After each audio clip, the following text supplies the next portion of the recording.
All right, so 2022 Strange World is a brand new film brought to us by Disney. It's available now in theaters, came out last week. It's directed by Don Hall, co-directed by Qui Nguyen, screenplay also by Qui Nguyen. It's an original story that has some things in there that don't feel completely original, which I'll get to in a minute. But yeah, it's kind of weird with this movie. If you haven't seen a trailer for it, I wouldn't blame you because there really haven't been many. In terms of marketing for this film, there was little to none. And usually when there's a little to no marketing for films like this, big films by big studios, usually means the studio doesn't have a whole lot of faith in the project that they're putting out. So yeah, I had very little expectations going into the film, which actually kind of helped.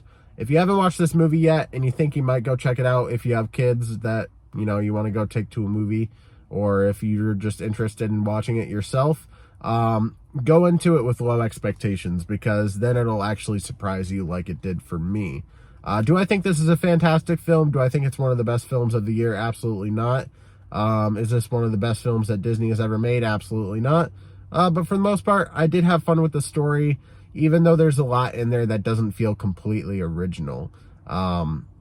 There's a lot of elements in the movie that feel like it's borrowed from a lot of other, not just movies in general, but Disney movies as well. I feel like I've seen stuff like this in other Disney movies. That you have the whole father-son plot in there, and having a whole kind of like troubled relationship between the parent and the child is something we've seen in countless Disney movies, especially lately. One that comes to mind is Turning Red, which is a fantastic film. But again, it's just stuff that we've seen before in other movies that just feels like it's all kind of being shoehorned into this one in a way, in some aspects.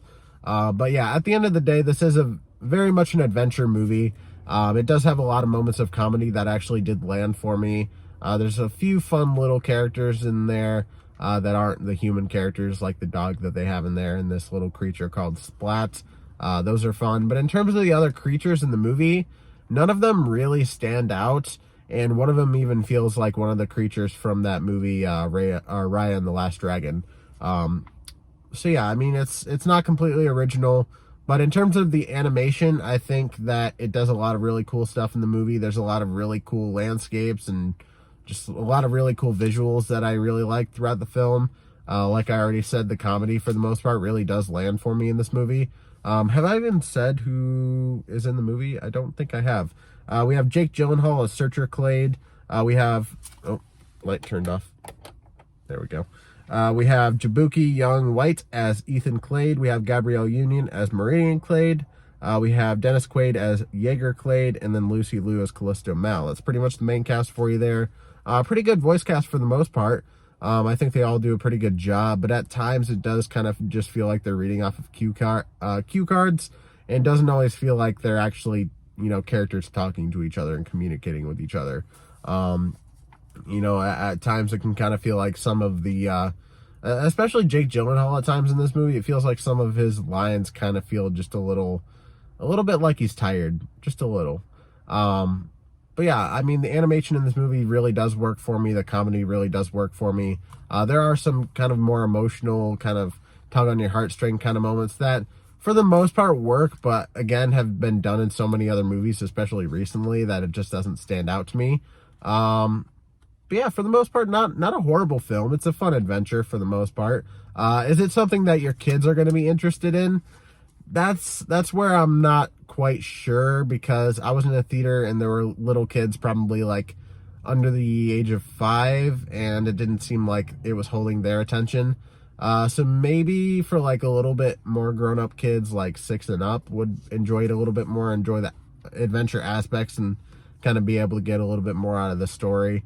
It is bright and fun, but it's not always bright and fun. I don't know why this thing keeps turning off on me. That's very annoying. Hopefully my battery isn't dying on me. But yeah, gonna wrap this up here. I know it's not a very long review. I know it's a very crappy quality right now, recording in the car in between movies. I just had the extra time to go watch this one before Violent Night, which, by the way, will be my next review, or not my next review. That'll already be out, because I'm going to put that one out before this one, just because that one's newer. So yeah, my review for Violent Night's already out if you want to go check that out. But yeah, overall, not a bad film. I do have a new ranking system for movies, by the way, which I'll get to in a second.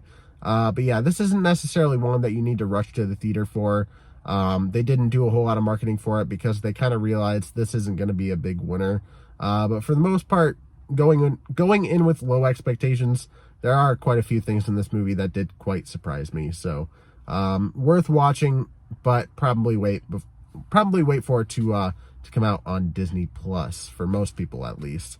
But yeah, if you're looking for a good movie to go see with the family, I think that's probably one of the best things you can watch right now for the family. So yeah, maybe consider checking it out.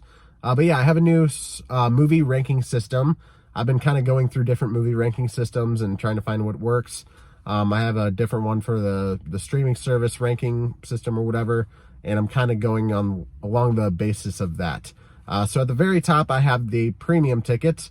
One more time, just keep it on for a little bit longer.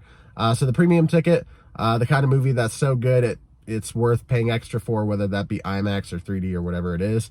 Below that, I have the standard tickets, worth the price of admission, good movie but not great. Below that, I have discounted tickets. It's not bad, but it's not horrible, worth watching at a discounted price. And the tier below that, the final tier, is free ticket, only worth watching if it's free. Obviously not a good movie. This one I would probably put, after everything's said and done, and just kind of comparing it to everything Disney has done before, like especially when I think about the Pixar movies that have been put on Disney Plus, I would have much rather watched Luca or Soul or what's the other one I'm forgetting? Turning Red in the theater as opposed to this one. I think this one would have, I don't know if it would have done better on Disney Plus, but I feel like it fits more over on Disney Plus rather than in theaters. So yeah, I think I'm going to go ahead and put this in the discounted price tier. Not a great movie, worth watching if you have a discounted ticket to go watch the film. But yeah, at the end of the day, most people will probably wait for streaming if they even watch it at all. And I'd say that's probably the best way to do it. The animation is good on the big screen, but it's nothing that's really worth paying, a standard ticket fee for. So, yep. One more time. Thank you all for watching. Leave a like on the video, subscribe, hit that notification bell so you never miss an upload. And I will see you in the next one with another review for a movie or TV show. See you later.